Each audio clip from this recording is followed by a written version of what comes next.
സംസ്ഥാന ടൂറിസം വകുപ്പ് നടത്തുന്ന ഓണാഘോഷത്തിന്റെ മറവിൽ നടക്കുന്നത് വൻ അഴിമതി. കഴിഞ്ഞ 4 വർഷമായി കോടികളുടെ തിരിമറി നടന്നതായി അക്കൗണ്ടന്റ് ജനറൽ നടത്തിയ പരിശോധനയിൽ കണ്ടെത്തി. ഓഡിറ്റ് റിപ്പോർട്ടിന്റെ പകർപ്പ് റിപ്പോർട്ടറിന് ലഭിച്ചു. Reporter exclusive. കണക്കില്ല കളി. സംസ്ഥാന ടൂറിസം വകുപ്പ് നടത്തുന്ന ഓണം വാരാഘോഷത്തെ അങ്ങനെയാണ് വിശേഷിപ്പിക്കേണ്ടത്. ആഘോഷത്തിന് പൊടിക്കുന്നത് കോടികൾ, ഒന്നിനും കണക്കോ ബില്ലുകളോ ഇല്ല. അക്കൗണ്ടന്റ് ജനറൽ നടത്തിയ പരിശോധനയിലാണ് ടൂറിസം വകുപ്പിൽ നടക്കുന്ന ഓണ അഴിമതിയുടെ വിശദാംശങ്ങൾ കണ്ടെത്തിയത്. 2011 സർക്കാർ നൽകിയത് 1.66 കോടി രൂപ. വർഷം 4ആയി, ഇതുവരെ 1 രൂപയുടെ പോലും കണക്കില്ല. 2012 നടന്നതും വ്യത്യസ്തമല്ല. തുക കൂടി 1.94 കോടി രൂപ. ചിലവാക്കിയത് എന്തിനൊക്കെ ആർക്കും അറിയില്ല. 2013 കണക്ക് പരിശോധിക്കാൻ ഫയൽ ആവശ്യപ്പെട്ട് 1 വർഷത്തോളം AG കാത്തിരുന്നെങ്കിലും വകുപ്പ് അധികൃതർ ഇത് ഹാജരാക്കിയില്ല.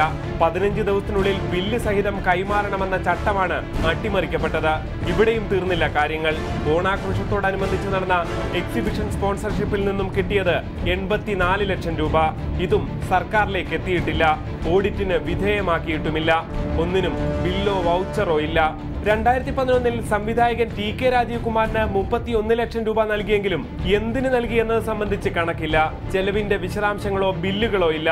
ഇതിനെല്ലാം അപ്പുറം ഓണാഘോഷത്തിന്റെ പണച്ചെലവുകളെ സംബന്ധിച്ച് ഒരു രജിസ്റ്റർ പോലും ടൂറിസം വകുപ്പിൽ ഇല്ലെന്നും AG പറയുന്നു. കണക്കില്ലാത്ത ഈ ഓണക്കളിയിൽ കൈയിട്ടുവാരിയത് ആരൊക്കെ? അന്വേഷണം നടത്തിയാൽ കണ്ടെത്താം. സർക്കാർ തയ്യാറാകുമോ? G. ശ്രീജിത്ത്, റിപ്പോർട്ടർ, തിരുവനന്തപുരം.